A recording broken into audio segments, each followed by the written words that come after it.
좋은 아침입니다. 우리 찬양하시면서 아침 제풀 함께 들으시도록 하겠습니다. 주의 보좌로 나갈 때에 어떻게 나가야 할까? 나를 구원한 주의 십자가 그것을 믿으며 가네. 자격 없는 내 힘이 아니 오직 예수님의 보혈로 자격 없는 내 힘이 아니 오직 예수님의 보혈로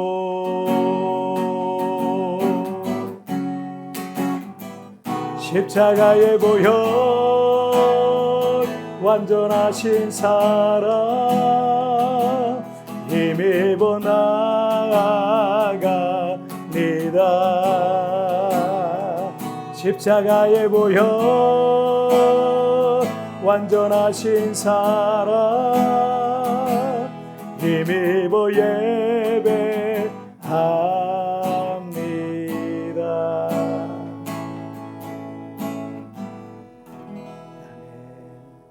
자, 우리 같이 기도하시겠습니다.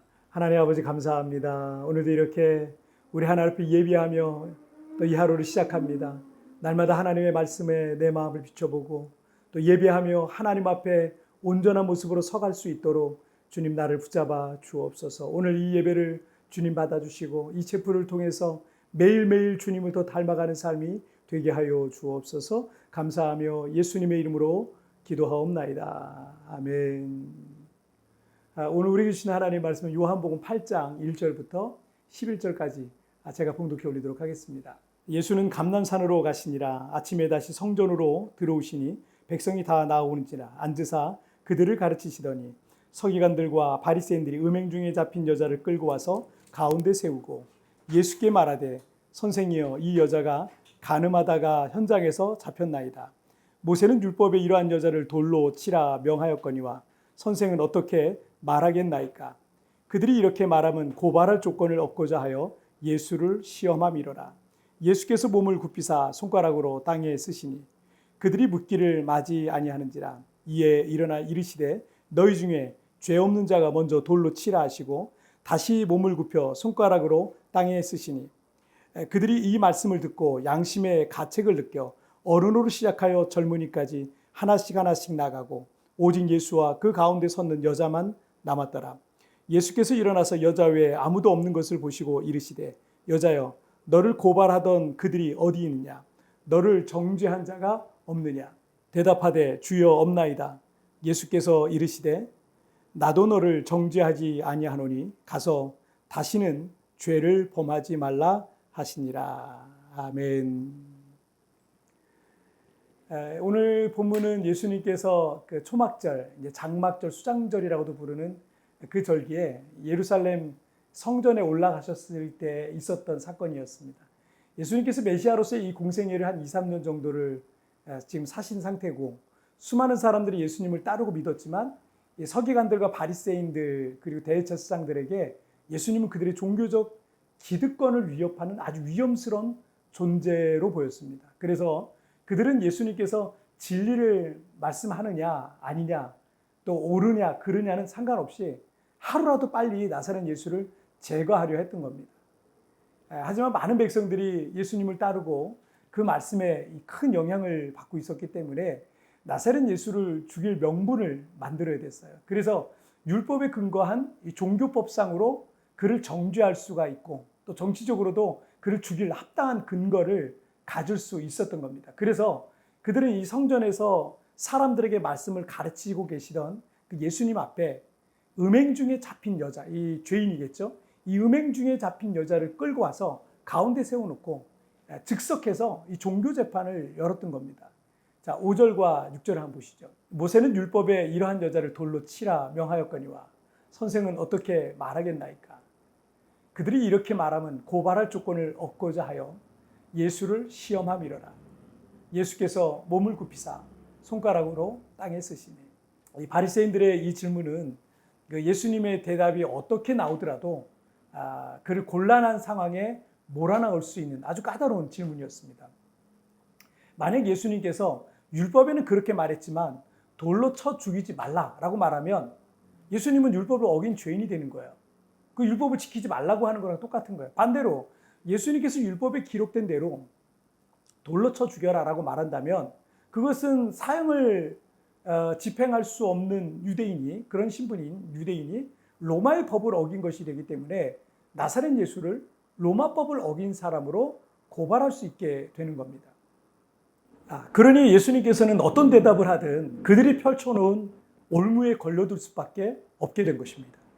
그때 예수님께서 몸을 굽히사 이 손가락으로 땅에 무엇인가를 쓰셨어요. 예수님께서 글을 쓰신 유일한 장면입니다. 무슨 글을 쓰셨는지, 뭐라고 쓰셨는지는 알 수가 없습니다.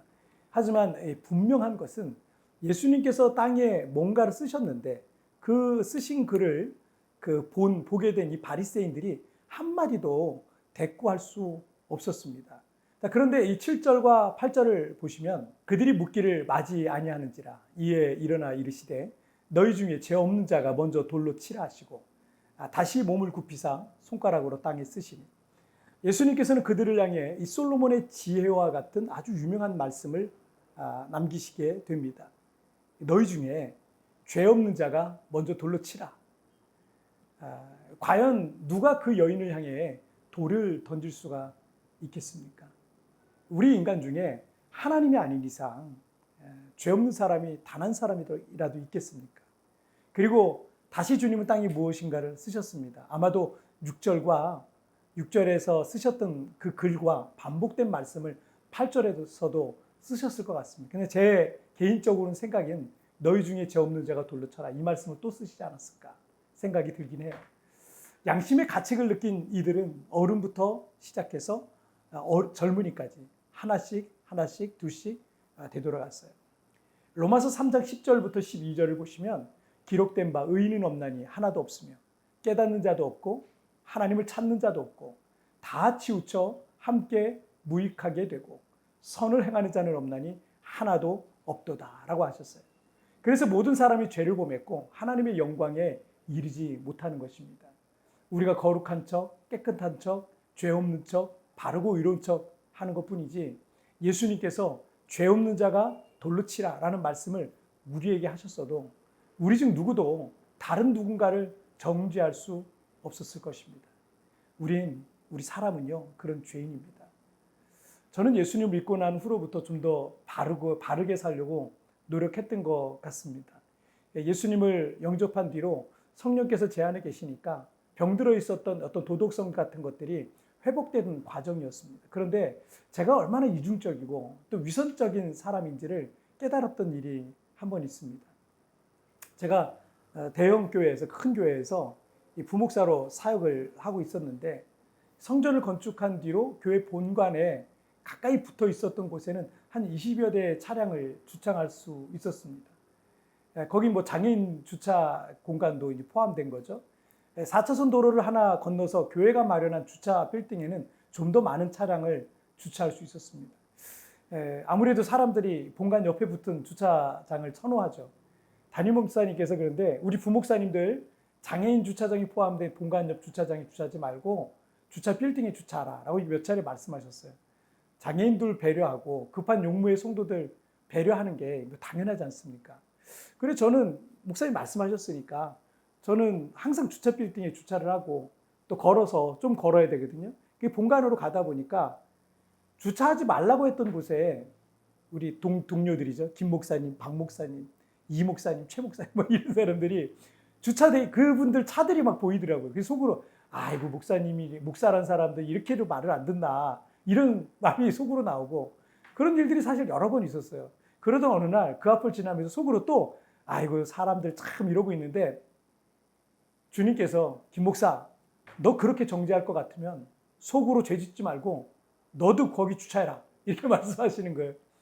제가 겉으로는 바른 생활 목사였지만 속으로는 누군가를 정죄하는 죄를 계속 반복하면서 있었던 거예요. 성경의 위대한 인물들을 보면 완벽하지 않죠. 하나님과 대면하던 사람이었던 모세는 40세 때 애굽인을 살해했습니다. 하나님의 마음에 합했던 사람 다윗은 우리아의 아내 밧세바를 범했습니다. 위대한 사도 중에 사도인 바울은 스데반 집사님을 죽이는데 결정적 역할을 했었습니다. 여러분, 우리 중 그 누구도 누군가를 정죄하고 판단할 수 없습니다. 우리가 누군가를 판단하고 정죄할 상황들이 있을 수 있을 겁니다. 하지만 누군가를 정죄하기 전에 내가 하나님 앞에 온전치도 않고 죄가 전혀 없는 완벽한 인간이 아님을 우리가 기억해야 될 거예요. 정죄와 심판은 우리 몫이 아니라 하나님 몫인 거예요. 우리의 자리를 지키면서 모든 판단과 정죄와 심판은 하나님께 완전히 맡기시길 바랍니다. 자, 우리 같이 기도하실까요? 살아계신 하나님 아버지 감사합니다. 오늘도 이렇게 하나님 앞에 또 예배하며 이 하루를 시작하는데 하나님, 우리가 살아가면서 혹 누군가를 정죄하고 판단하는 때가 있습니다. 혹 하나님이 하셔야 될 몫을 우리가 대신하고 있는 건 아닌지, 내가 그 자리에 재판장으로 심판자로 있는 것은 아닌지 두려운 마음이 듭니다. 내 안에 있는 교만들과 또 내가 죄인임을 잊었던 것, 또 누군가를 판단하고 정죄했던 것 용서하여 주시고, 하나님이 정말 원하시는 거룩하고 깨끗하고 순전한 그런 마음을 가지고 살아갈 수 있도록 도와주시옵소서. 오늘도 하나님 나와 함께 하시고 나를 붙들어 주실 걸 믿사오며 예수님의 이름으로 기도하옵나이다. 아멘. 여러분, 뒤편에 나오는 오늘의 묵상 보시면서 개인적으로 묵상하시고요. 짧게라도 뜨겁게 기도하시면서 오늘 하루 주님과 동행하시길 바랍니다. 여러분, 내일 우리 금머리 숲에서 뵙겠습니다. 여러분, 승리하세요.